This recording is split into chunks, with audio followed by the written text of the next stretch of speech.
چلیے چل اعوذ باللہ من الشیطان الرجیم، بسم اللہ الرحمن الرحیم۔ السلام علیکم ورحمۃ اللہ وبرکاتہ۔ یہ جو کلام میں پڑھ رہا ہوں حضرت میاں محمد بخش رحمۃ اللہ علیہ تعالیٰ کا کلام ہے، پنجابی میں چند اشعار پیش کر رہا ہوں۔ تمام دوستوں سے التماس ہے اسے سنیں اور میرے چینل حافظ محمد عرفان قادری قاسمی ٹی وی کو سبسکرائب بھی کریں۔ آپ تمام دوستوں کے تعاون کا شکریہ۔ آئیے تو شعر سماعت فرمائیے۔ اول حمد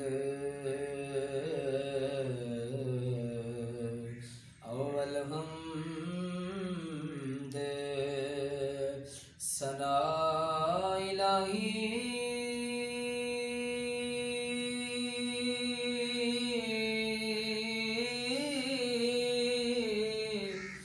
جو مالک ہے ہر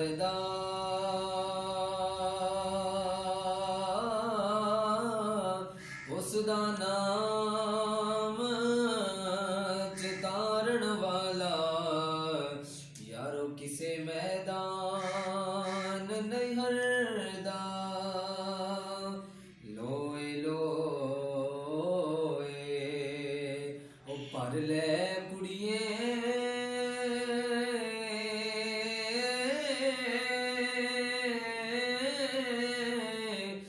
جے دودھ پانڈا بھرنا، شام پائی بن شام محمد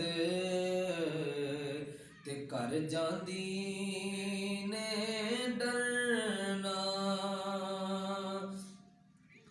لوکاں مینوں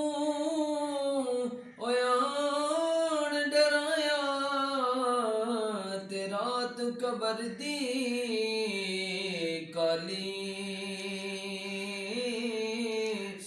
میں سنیا اتھے اونے ہونا جدے موڈے کملی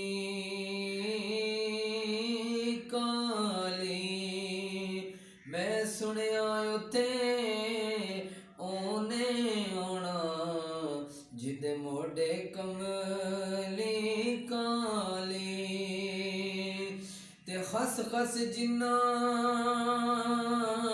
قدر نہ میرا صاحب نو وڈیاں، میں گلیاں دا روڑا کوڑا محل چڑھایا سایاں، میں گلیاں دا روڑا کوڑا تے مینوں محل چڑھایا سایاں، لے او یار حوالے رب دے تے میلے 4 دناں دے، اس دن عید مبارک ہو سی یارو جس دن پھر ملان